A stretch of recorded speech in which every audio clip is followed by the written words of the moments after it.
मात्र एक नीति है। कौटिल्य, जिनको चाणक्य के नाम से भी जाना जाता है, छोटी सी एक कुटिया में रहते थे। इस देश के प्रधानमंत्री, एक विदेशी व्यक्ति आया, उसने कहा कि मुझे प्रधानमंत्री से मिलना है। कौन से महल में रहता है? उनका साहब महल नहीं, वो तो नगर की सीमा के पास एक कुटिया में रहते हैं। वो मिलने के लिए गया कौटिल्य से। कौटिल्य उस समय कुछ सरकारी काम कर रहे थे। एक लालटेन थी, दीपक जल रहा था, शाम का वक्त था। कौटिल्य ने उसका स्वागत किया और उस लालटेन को बुझा दिया और नई लालटेन जलाई। उसने कहा, ये आपने क्या किया? उसने कहा, ये लालटेन सरकारी तेल से जल रही थी। अब आप मुझसे व्यक्तिगत रूप से मिलने आए हैं, तो ये मेरा व्यक्तिगत तेल है जो जलेगा। ये हमारी परंपरा है। एक से एक महान ऐसे व्यक्ति, चाहे वो अशोक हो, चाहे वो हर्ष हो, ऐसे सैकड़ों हजारों हमारे नेता हैं जिन्होंने जिंदगी में ईमानदारी से जी करके इस देश की सेवा की, समाज की सेवा की, मानवता की सेवा की। हमारा विश्वास कुछ डगमगा सा गया है। हम सोचते हैं कि ईमानदारी से फायदा नहीं है, नुकसान है। ये गलत है। ईमानदारी से ही फायदा है। केवल यह मत मानिए कि ईमानदारी पैसों की होती है। हाँ, पैसों की होती है। आज से 2000 साल पहले बहुत महान एक संत थे, तिरुवल्लुवर। उन्होंने कहा था, पैसा कमाना चाहिए, प्रतिष्ठा मिलती है, परिवार का पोषण होता है, मानव सेवा कर सकता है धन से, पर ईमानदारी से कमाना चाहिए। इसलिए शुभ लाभ को महत्व दिया जाता है। जे.आर.डी. टाटा, भारत रत्न, एक बार अपने चार्टर्ड अकाउंटेंट के साथ बैठे हुए थे। बहुत बड़ी रकम थी जो चार्टर्ड अकाउंटेंट साहब कह रहे थे हमारी बच सकती है यदि हम इसको इस ढंग से पेश करें। टैक्सेशन का मामला होता है ना। टाटा ने पूछा, क्या ये लीगल है, कानून के अंतर्गत सही है? चार्टर्ड अकाउंटेंट ने कहा, सही है। फिर उन्होंने पूछा, क्या ये नैतिक है? चार्टर्ड अकाउंटेंट चुप हो गया। टाटा ने कहा, नहीं, हमें ऐसी हजारों करोड़ रुपए की कोई भी इनकम नहीं चाहिए जो नैतिक ना हो। नैतिकता केवल एक ईमानदारी की परिभाषा लिए हुए जो धन से संबंधित है वो नहीं है। इसका एक सांगोपांग अर्थ है। हम अपने शरीर के प्रति ईमानदार रहें, मस्तिष्क के प्रति भी अच्छे विचारों के माध्यम से।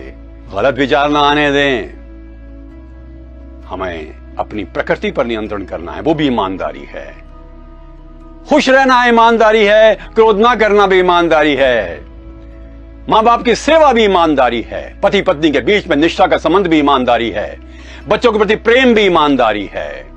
वादे पूरे करना भी ईमानदारी है। देश सेवा भी ईमानदारी है।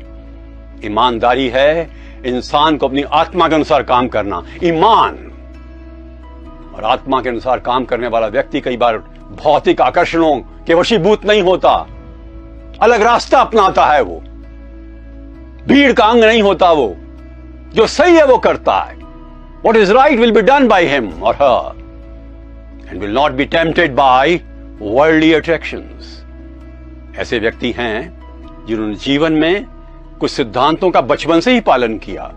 गोपाल कृष्ण गोखले, गांधी जी के गुरु, बहुत छोटे थे, क्लास में एक सवाल का जवाब दिया, लिख कर लाए थे, और वही एक व्यक्ति था, बच्चा था, जिसने वो सवाल सही किया था। टीचर ने कहा, तालियां बजाओ। सबने तालियां बजाई। गोपाल कृष्ण गोखले रोने लगे। क्या बात हो गई? तालियां बज रही हैं तुम्हारे लिए? उसने कहा, यह सवाल मैंने नहीं किया था, मेरे पिताजी ने किया था, इसलिए तालियां गलत हैं। My God, what a level of honesty. जो चीज मेरी नहीं है वो मैं नहीं अपनाऊंगा। क्या लाभ है? इज्जत मिलती है, ईश्वर की निगाहों में अच्छे बनते हैं, मां बाप की निगाहों में अच्छे बनते हैं, खुद की निगाहों में अच्छे बनते हैं। खुद और खुदा।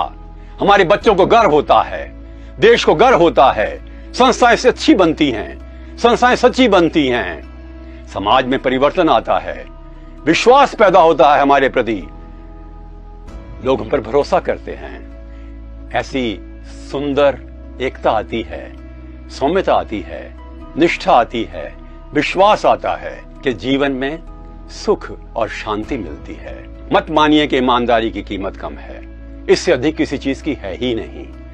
हम उनका सम्मान करते हैं दिल से जो ईमानदार हैं, नैतिक हैं, उच्च चरित्र के हैं, चाहे वो नेता हों, चाहे वो अजीम प्रेम जी, नारायण मूर्ति, रतन टाटा जैसे लोग हों, चाहे वो लाल बहादुर शास्त्री और सरदार पटेल जैसे लोग हों, जो ईमानदारी से जीवन व्यतीत करते हैं।